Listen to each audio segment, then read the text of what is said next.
Wisp Sports Radio, the voice of women in sport. Welcome to Season 1, Episode 15 of the WeCOACH Podcast on Wisp Sports. Every 2 weeks, we sit down with some of the best and brightest women coaches, leaders, and industry experts in the world of sports for fun and inspiring conversations. I'm your host, Megan Kahn, Executive Director of WeCOACH. This podcast is a co-production of WeCOACH and Wisp Sports. WeCOACH is the premier nonprofit organization committed to recruiting, retaining, and advancing female coaches of all sports and levels. Through our programming, events, and engaged community, we are empowering women coaches and inspiring the next generation of young women who dream of following in their footsteps. Today's guest, I am so excited for you to meet. We are joined by Cal Women's Basketball head coach Lindsay Gottlieb.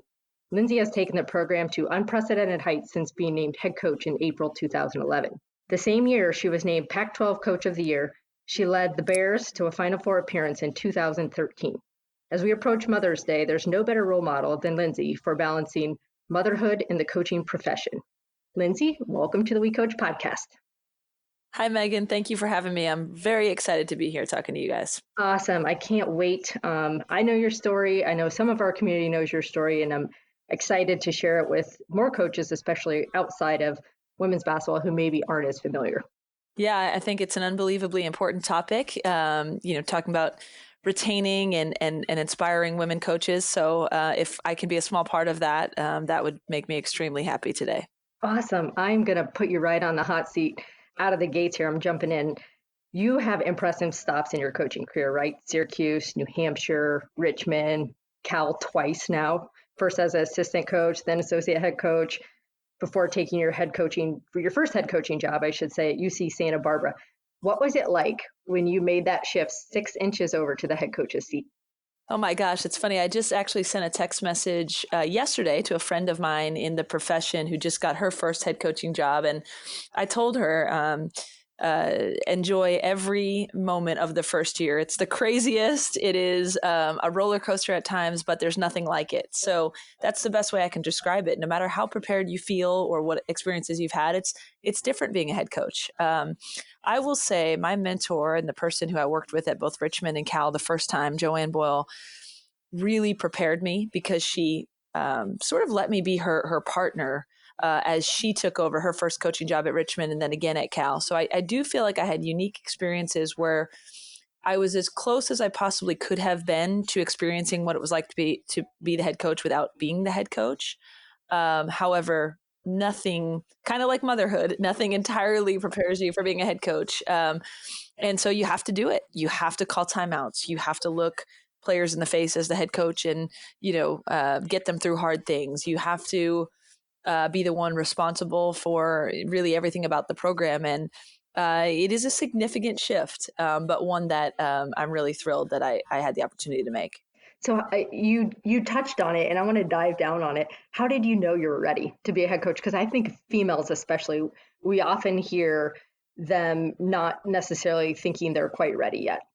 Yeah, it's interesting. The more I, just have conversations, broad-based with people about the coaching profession and the differences between men and women. And this is not scientific, but I've had, just kind of this conversation over and over where people say, oh, I have a job opening, and I'll get, 20 emails, from men for every one email from a female saying, hey, I'm interested in the job, or I'm ready for this job, or will you consider me? Women just don't do that. But I would say, the first thing is coaching is so fluid, right?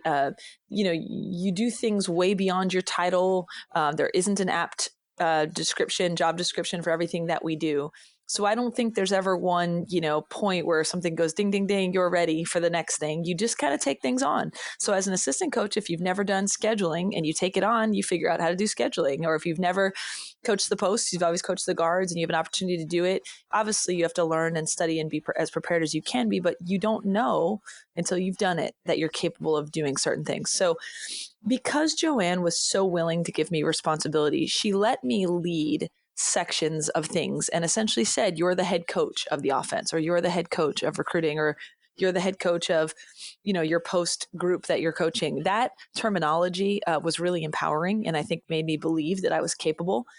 And so when I was with her for several years, I found myself starting to think a little bit more like a head coach. And what I mean by that is, something would come up on the team and, I would make a mental note to myself, hey, if it was me making the final decision, what would I have done? Not in any kind of defiant way or I know better, but more like a mental exercise. Because as an assistant coach, your job is to offer suggestions and support the vision of the head coach. But you start to a little bit think about what your vision might be.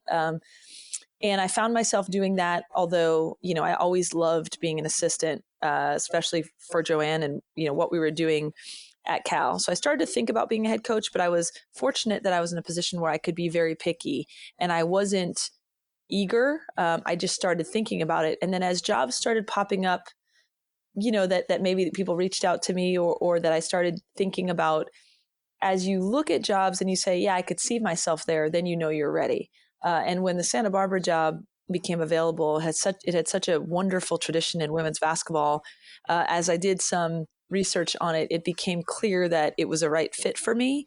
And so it just sort of felt like the right time. That being said, it's always impossible to tell your current players that you're leaving. So I had a moment where I was like, okay, this is where I turn back and say, I'm not doing this. But ultimately, I knew it was the right thing for me at the right time. And you've never looked back since. Gosh, I mean, I always look back and forth in this career because it's so relational. So for example, the young women that I was an assistant coach for at Cal when I left are now still a huge part of my life and part of what I'm doing in the program now. Now I have a unique situation where I came back to a school that they were at, so I'm connected through alumni things. But again, I think this is such more than just a job where you check off boxes. It's a lifestyle. So the experiences I had as an assistant are still very prevalent in my mind every day. So I haven't looked back in the sense of I love what I'm doing. And I think that the challenges of a head coach are something I really love, but I certainly look back all the time at the experiences I had as an assistant coach. So you just said you loved the experiences you had as an assistant coach. For all the assistant coaches out there, and not necessarily just in basketball, what top 2 or 3 things or pieces of advice would you say to them to make them really make their head coach shine?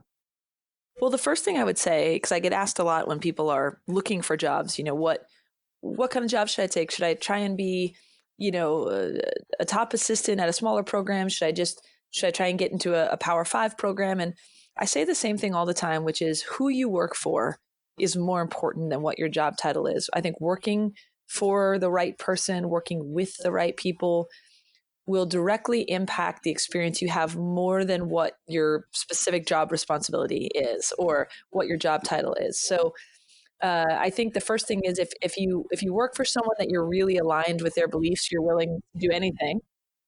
That was an important, I think, thing in my career.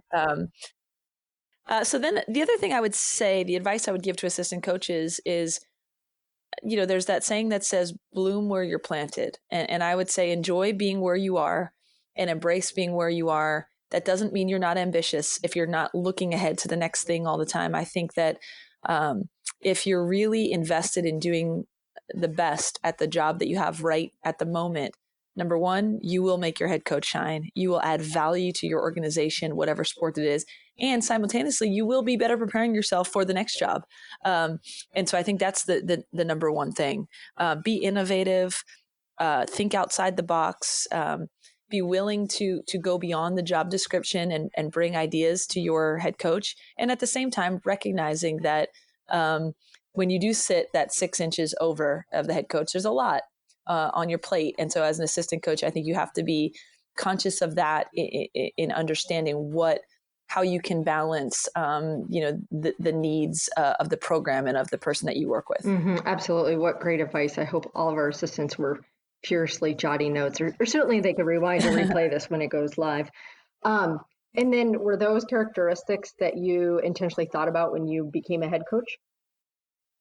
I thought the main thing for me when I was choosing a head coaching position was because I was fortunate that I really liked the job that I was in as the associate head coach at Cal. I could be picky, and I wanted to get my first head coaching job at a place that I felt that I could be for a very long time, almost forever. I think that if you have this mindset of, I can go to this place and I'll be there for 3 years and do well and get out, you're not going to do well in those 3 years. You're not going to be the best that you can be. So I was very conscious of choosing a job that I felt like I would be happy to be there at that place, even if it wasn't ultimately going to be my landing point. At the moment, you had to feel like this is where I am and this is where I want to be. Similarly, then in building a staff as a head coach, because I think hiring is one of the most important things you can do as a head coach in order to be successful. I tried to surround myself with people that understood what it means to be a really successful and high level assistant coach. So yeah, those things informed, I think, my decisions around becoming a head coach. And your role changes as a head coach, but a lot of the skill sets I think that made me successful as an assistant carry over, like, continuing to think critically and having vision. As a head coach, you're really building teams. You're building a team and leading a team of staff, and then you're building a team of players and student athletes. And so your role in that becomes different as the head coach. But I think a lot of the skill sets that make assistants successful remain critical for the head coaching role as well. Absolutely. And then you were only there 3 years, because then Joanne ended up going back east and you had the opportunity to go back to Cal. Correct. It was a unique situation. Like I said, I loved UC Santa Barbara. Number one, who doesn't like, waking up and going for a run on the beach every morning? And the kind of the things that are inherently amazing about Santa Barbara. But similarly, it was a wonderful situation for women's basketball. Very supportive community. We had success there. I was happy. But when Joanne decided to go back east, and Sandy Barber, who was the athletic director at Cal at the time, called me, it wasn't just any job for me at Cal. It was my dream job. And the thing about athletics is you don't get to choose your timing always. And so when that opportunity was available, I knew I couldn't turn it down. So my stint at Santa Barbara was shorter than I might have expected, but the ability to come back to Cal was very unique in the profession, to come back to a place that, was a formative part of your career. And also, I think, led me to seamlessly take over and probably be more successful early on here at Cal because I had been here previously. Absolutely. And I'm going to touch on something here. So we've referenced Joanne a lot, and I want to know, when you were working with Joanne, did you think a lot about her being a female coach and the impact of that? Because there weren't many female coaches in D1 athletics, or as we know, the percentages continued to decline since Title IX. Definitely. Really, I saw Joanne for everything she was, this powerful yet empathetic woman who had a big time job, but didn't act big time per se, with the people around her. She because of everything she had been through with her, the health issues that she had at Duke, she had something called an AVM, which is similar to an aneurysm. Joanne had this very unique story where she had dealt with a major health issue when she was an assistant coach at Duke, and then I think that was one of the things that led her to have the courage to become a head coach, which is when I started working for her. So there were so many things about her personal story that were inspiring. So yeah, I would be lying if I said I wasn't, while working with her, kind of in awe of who she was every single day. And a huge part of that was her strength and vulnerability as a female in a position of power. That was definitely influential on my career.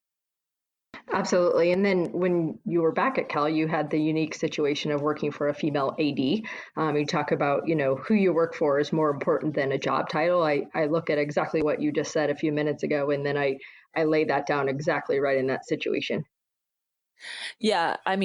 Now, 8 years into my head coaching career at Cal, and sort of longer tenured as a coach generally nationally, I realized how unique that was. That number one, as an assistant associate head coach at Cal, I was able to work so closely with Sandy Barber and her deputy athletic director, Teresa Gould. And then, when I came back as the head coach to work so closely with them, they're the ones that hired me, Sandy and Teresa.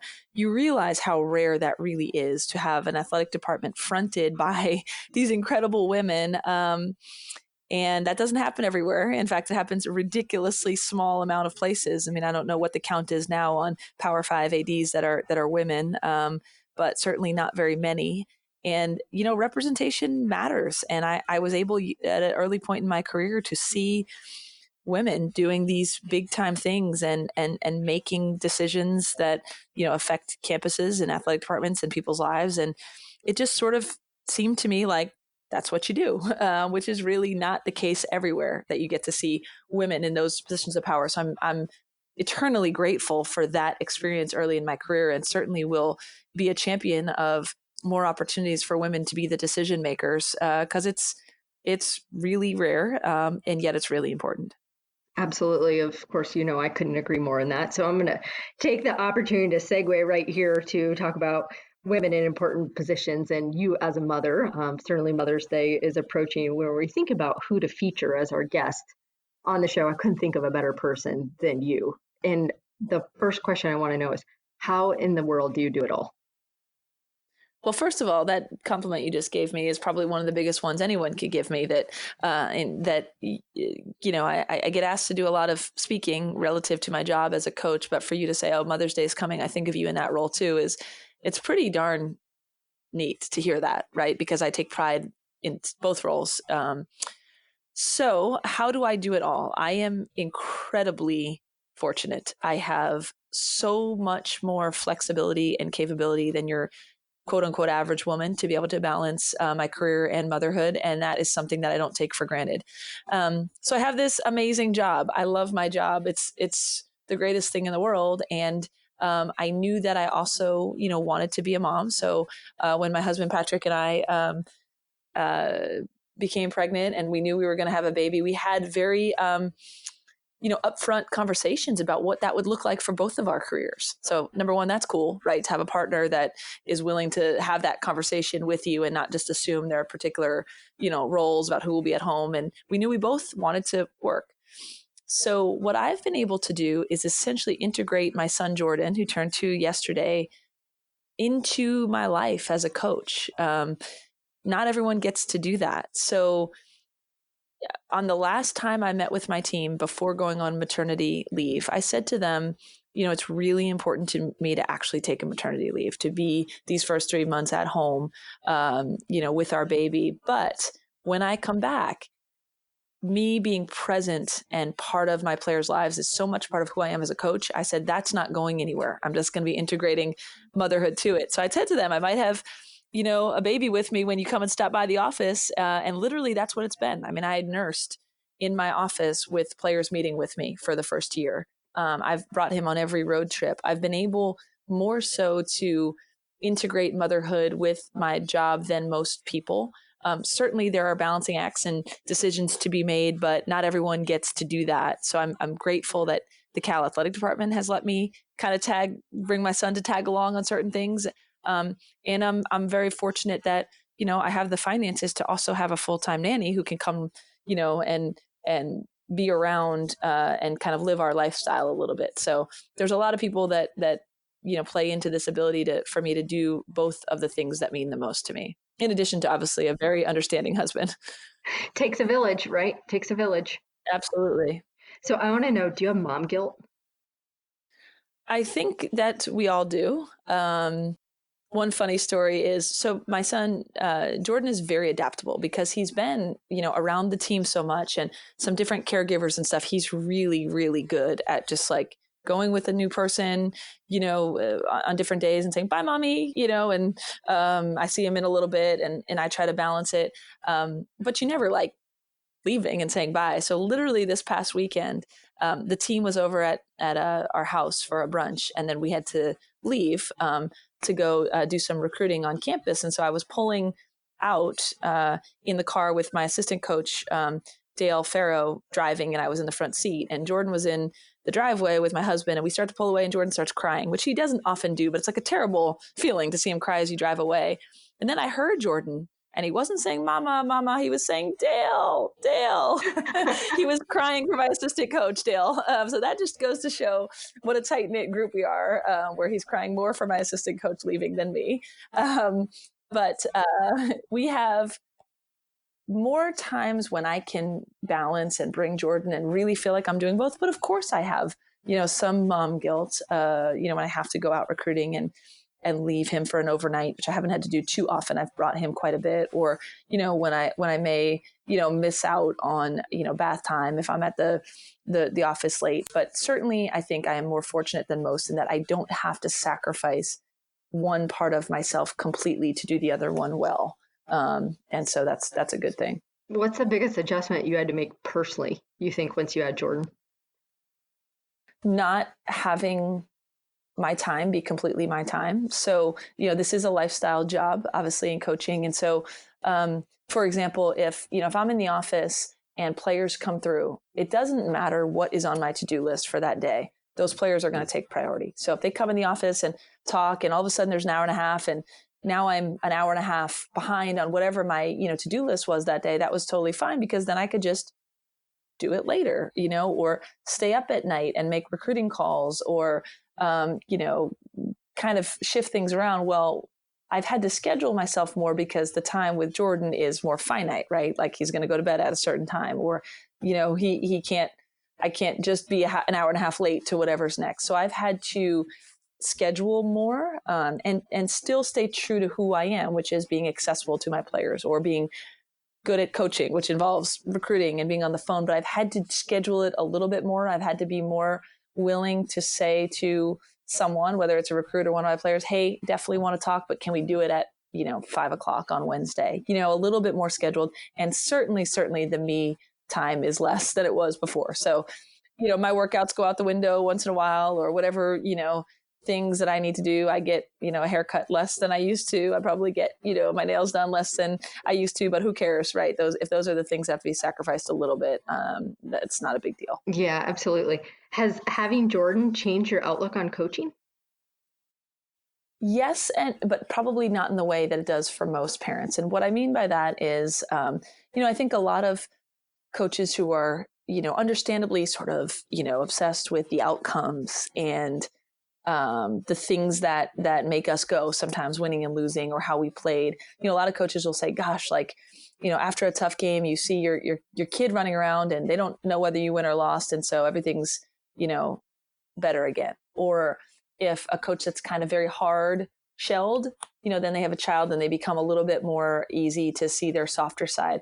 Those things I think have not been the most extreme difference with me, because I do think I had a perspective even before having Jordan that obviously there are things that, are of value besides winning and losing, or I was able to connect with my players on the human side without having a child. To me, the biggest difference as I have had Jordan is the purpose of what I'm doing. So I am coaching other people's children. Absolutely, I want to win every single game. Absolutely, I'm super competitive. But the thing that really drives me the most now is, what am I doing to change these players, these student athletes' lives? What am I doing so that their position in life is really different 20 years from now? What am I doing to give them opportunities that my son may have just because he was born to me? Right? That's, I think, where he has really changed the bigger purpose of what I do. And I think when you realize you're coaching someone else's child, your responsibility to their parents is greater than it ever was before. I was always going to treat my players well. I was always going to try and give them the best of me. But now I'm like, what am I doing to make sure they're getting their dream job or living their dream? So I think that's where, Jordan has had, and maybe I would have had that progression, 10 years into being a head coach. I don't know, but certainly it's become very apparent to me after having Jordan that my purpose in coaching is so much bigger than just what their crossover looks like, or what their pick and roll defense looks like. Yeah, that's a great perspective. I think if I could go back and play, I'd want to go play at Cal. Thanks. Well, how was your jump shot? I don't know. Maybe we can get you some eligibility now. Maybe we can go back a few years. Yes. For all the wannabe moms out there that just cannot imagine balancing motherhood and coaching, can you walk us through a typical day? Well, first of all, I would say you just figure it out. So I definitely did not have this blueprint before I was a mom. I didn't have some, okay, this is how you do it and check, it's gone that way. Literally, women, I think in particular, parents in general, but women just have this innate ability to figure it out. So there isn't exactly a typical day. But how I choose to kind of schedule my day. And I know there's a lot of flexibility as the head coach. I have an assistant, Coach Kai Felton, who also has a little one who's actually 5 weeks younger than my son. So it's been cool to kind of go through the parenthood thing together. I try really hard to make sure she feels the flexibility that I feel, even though she's not the head coach. But I do have the ability to create a schedule.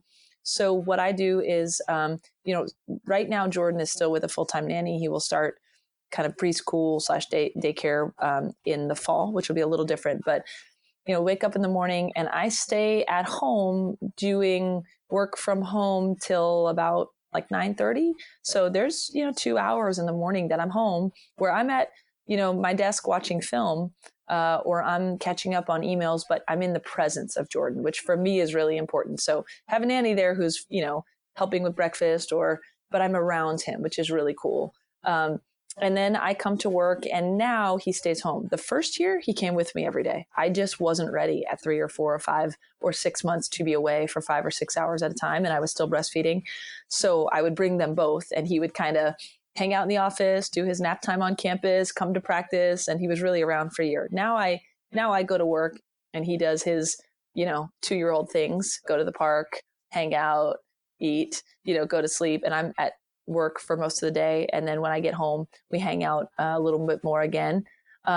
During the season, I actually sometimes have help at night as well, because, my husband he's an entrepreneur and kind of has 24/7 work going on. And I, as a coach, have 24/7 work. I could be talking to recruits. I could be watching film. And so we're both home with Jordan, but we sometimes have someone there as well so that we can be doing the job and playing with him. And then we do spend some quality family time and do dinner and bedtime routine kind of together. And then we do it all over again the next day. And I tend to bring Jordan on team trips, or if I go recruiting, he gets to go a lot of the time. So that'll probably change as he gets a little bit older and when he has school. But for now, he's a little bit more on my schedule. So he's a flexible kid. He rolls with the punches. He likes airplanes and buses and team trips and thinks he's on the team and in the band and on the coaching staff all at once. So kind of bring him along a lot of the time too. But I would say that is sort of your typical day if I have one when we're at home and not traveling. Yeah, and certainly we know the coaching landscape is far from typical. Correct. Lindsay, you talked about your perspective having changed a little bit being a mom. I want to know, how would you describe your coaching style in 3 words? Oh my gosh, 3 words is really tough. But I would say broad-based things that are not specific just to basketball, but visionary, empathetic, and togetherness. I like it. If I gave you 2 more words, what would you say? Adaptable and inquisitive. Oh, that's a great one. I love inquisitive. So then I want you to describe your team culture. You can use as many words as you want. Yeah, for sure. So here's the thing that's going to make me sound really nerdy, but I'm kind of a nerd, so I'll give you the full story. When I was in college at Brown, I was a political science major, but in my senior year, I was totally committed to becoming a college basketball coach. I didn't kind of figure that out until my junior year, but senior year, I knew that's what I wanted to do.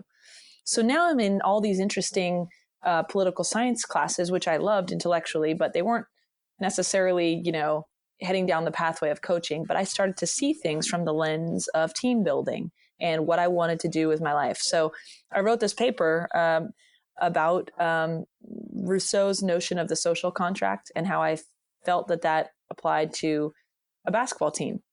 And essentially what that meant to me was when people give up, literally surrender their individual will, their individual goals and desires to that of the collective will, the team goals, that's when you have the perfect kind of society or team.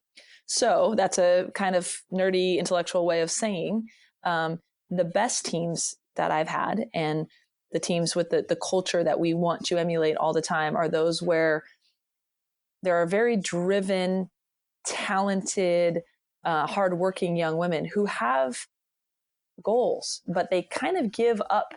They surrender their individual goals to the will of the team. And all of a sudden, the team goals become your goals. And so you don't have to be not driven or want individual things. I want players who want to be in the WNBA or who want to, achieve certain statistical goals that they've set for themselves, but within the context of what is the team trying to do as a group. So I hope when you see our team, while none of them would probably talk about Rousseau, they would talk about doing something together and pushing one another to be great. And I think that's a huge part of our team culture. And then the other thing I think we're sort of known for at Cal, which I'm proud of, is that it's okay to be you and to try to be the best version of you. That's no less being a team player. So we have one, kid who might feel really comfortable in skinny ripped jeans, and another kid who wears baggy jeans, and one kid who has their hair long, and one kid who has their hair, dyed blonde. It doesn't matter, right? You're allowed to be the best version of you. But when you care most about the California on the front of your chest and what we're doing as a group, we should all still be individuals. I mean, some kids need to set more screens, and some kids need to take more shots, and one kid's going to be a great rebounder, and someone else is going to be, the best talker on the team. That individual kind of self-worth is still important and valuable even within a team culture. So I think those are the things that define Cal basketball. Is your team culture really led by the upperclassmen? And so year after year, does each team come in and have a lot of say in sort of those core tenets or those team goals each year? Or is it driven by the upperclassmen? I think it's easiest when the upperclassmen are showing the new people the way, right? There's a lot of things that coaches have to say. Players hear our voices all the time. So if culture-driven things are really driven by the upperclassmen, all of a sudden now I'm talking about hard hedging a ball screen or switching something, and they're able to maybe hear me more clearly because I'm not also talking about how hard we play or how we do things or what Cal basketball looks like. So I think the goal is to have what defines your team driven by the upperclassmen, but that you don't always have the luxury of that. A couple of years ago, we had a very young team. And so it's a little bit trial by fire. And in fact, our class that just graduated or is graduating this spring with, Christina Nigwe and Asia Thomas and Mane Mosley, they had to do a little bit more of that when they were young. And so, that poses some difficulties sometimes when young people are leading young people. I think it's easier when the older, players are setting the tone for the younger players. But sometimes as teams go, you have to figure it out if you don't have as many upperclassmen in a particular, cycle. Absolutely. And I want to know if you think that you've had to adapt your coaching style to better meet today's kids. I'm not like a young coach anymore. To be honest with you, I've been doing it for a while, so I don't think I'm considered young, but I've sort of been coaching this generation of players for my whole career, I think. So I'm not someone who's been doing it for 30 years saying, oh, wow, kids today are different. I've had to change, if that makes sense. I've sort of, been with a more modern group my whole time. But I think if you don't adapt all the time, no matter how long you've been doing it, you're going to fall behind. So there are certain things that, you have your same principles and your same philosophies that don't change. But I do believe that adapting to the modern way, which is players needing individual relationship and needing individual understanding, is really important. So I think the ability to adapt to different skill sets basketball wise, to make our offense adapt to what type of players we have, and also my techniques to adapt to different personalities is really important. I don't think we're in a one size fits all generation anymore. So, everyone on our team does strength and conditioning, they lift weights, but each people's program looks a little different now, because gone are the days where you just have everyone do the exact same thing. Same with our study hall, right? People have different learning styles. So some people have maybe a tutor that they work with one-on-one, and someone else is better in a group, and someone else just needs to check in with you once a week. And so similarly, as a head coach, I am very comfortable adapting, kind of meeting players where they are with their various interpersonal styles without sacrificing the principles and the core tenets of the team. And that's something I think that I will stick with, right? That adaptability of style, because I think that's what the modern student athlete needs, and probably what the modern college kid needs, regardless of if they play sports. Right. It's just kind of the way of the world now. Correct. So you talked about being inquisitive and this adaptability. How do you continue growing as a leader and as a coach? How do you not? I mean, I'm more motivated to learn and grow kind of now than I ever have been. It's funny. I had a conversation on the recruiting trail the other day. You know, I like to talk and pick people's brains when we're sitting there watching games. And I was standing with Gino Auriemma for a whole game and just asking him things. And at one point he said to me, and this is, I thought pretty profound. I don't know if he meant it, this profoundly, but he said to me, your next 10 years could be your best 10. And I was like, I left going, oh my gosh, my next 10 years could be my best 10, and you realize why kids like playing for him, because I felt empowered. And I think that's a great reminder that you can learn and grow every single day. So how do I push myself to grow? I mean, we've got the Golden State Warriors right here in our backyard. So I've built relationships with them and try to learn from, the NBA and from people in our industry who are doing things at the highest level. I try and learn from reading books written by non-sports people who are great leaders in various fields. I try to watch, the people or pick the brains of the people in my own department who are, so champions in their own sport. Terry McKeever, women's swimming and diving coach. So I think you just have to be intellectually stimulated in various ways, and then bring some of that knowledge back to, okay, how can that make me better for my team? Because, it doesn't work to do exactly what someone else is doing in a different sport or a different arena. Or the business minds. I'm always thinking and pushing myself about, I went to this incredible women's leadership conference a couple of weeks ago where I was, the only coach in the room. And it was really powerful to hear about leadership styles of women in business and that type of thing. So always trying to find new ways to get better. Who are some of your role models? My gosh. In coaching, I really enjoy watching Steve Kerr and learning from him. I'm, someone who is kind of grew up in the political world. So I always am watching kind of leaders in that area. So I just read Michelle Obama's book and probably consider, her maybe the living female that I have the most admiration for. But then, someone like Ruth Bader Ginsburg and women on the Supreme Court, consider them role models. So I could go on in different areas, but I think people that are just innovative and really excellent at what they do, whatever field that might be. I appreciate you sharing those names. I always love to pick people's brains on that one. I think it's really interesting and can sometimes kind of tell you how their mind works. So I appreciate that. Absolutely. All right. So we end every episode with rapid fire. For you, it'd be like quick hitter, right? So I'm going to fire off some questions and you just come back at me with the first thing that comes to mind. Okay. What keeps you awake at night? Opposing teams' offenses that I'm trying to guard. I was hoping you weren't going to say Jordan, so I appreciate that. Yeah, sometimes that too, but not so regularly. Do you have any game day superstitions or rituals? I'm not particularly superstitious, but I definitely drive home to shower and get ready every day. I need that time in the car. How do you recharge on an off day? A quiet run on my own. Do you have a certain trail or path you like to take? I live in the Oakland Hills, so I hate to say it's not very flat, but there's definitely a path in the Oakland Hills that I will do when I have enough time. Awesome. I've heard you love to travel, so what location's still on your bucket list? Greece. Never been to Greece. I would love to go there. And my last question, if we snuck up on you watching film, what snack would we find by your side? Peanut butter or ice cream? Oh my gosh, that's a girl after my own heart right there. Depends on what time of day it is, right? You can't eat peanut butter all the time, but most of the time you can. Oh my gosh, 24/7. I could eat it 24/7. So me too. It was great to spend time with you today on our show. I wish you some rest this summer, well, this spring really, and this summer after a long season. So greatly appreciate you taking time. Happy Mother's Day, and I hope you have a great day with your family. Thank you so much. It was great to speak with you and continue to do the great work that you're doing.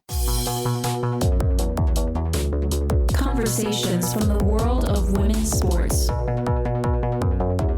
This is Wisp Sports Radio. Thanks for listening to today's episode. For moms out there or wannabe moms, be sure to check out our live video chat on May 22nd, featuring 4 female coaches who are balancing motherhood.